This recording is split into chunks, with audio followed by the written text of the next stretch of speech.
Today, I am at Highland High School for this segment of Echoes from the Chalkboard. Highland has a very huge part of my life that it has possessed, literally.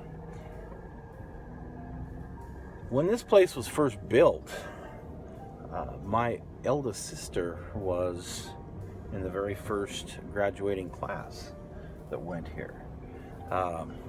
It sits on the site of the old, near the site of the old state prison grounds in Sugar House, and absolutely wonderful history to this building, to this whole area, and we'll kind of discuss a little bit of that in today's segment.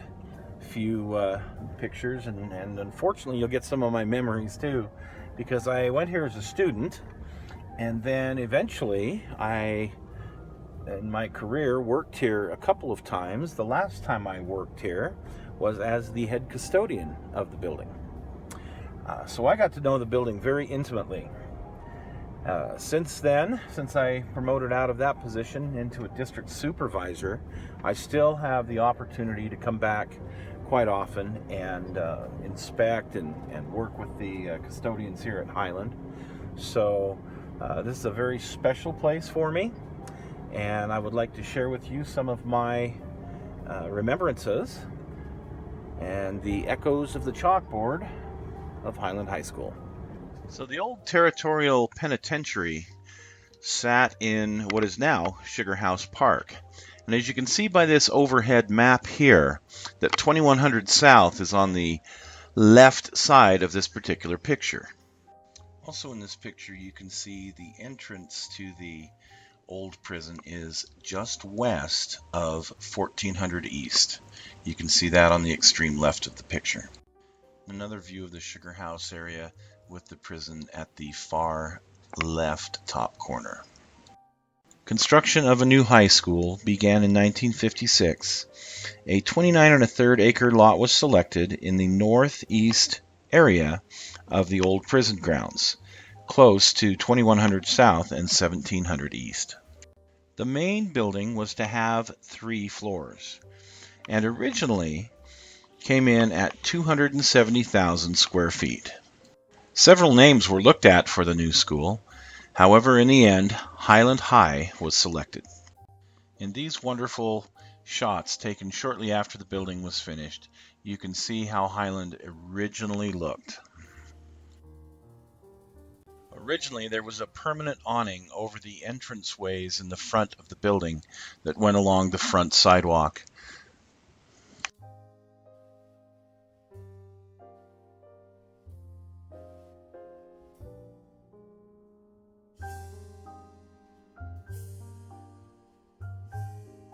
Highland went through an extensive remodeling in the late 1990s and looks quite a bit different than it used to. This is one of my favorite pictures taken of Highland, and it's a very rare one. Looking southeast from 2100 South. Wow, does it look different today. Like aerial views, and this one of Highland is just spectacular, of the early days. Much of the layout that I remember when I went there as a student. A couple of great shots of the interior, the hallways as they were originally constructed, and the cafeteria as it was originally constructed. The cafeteria has now been moved, and this area is now where the art classrooms reside.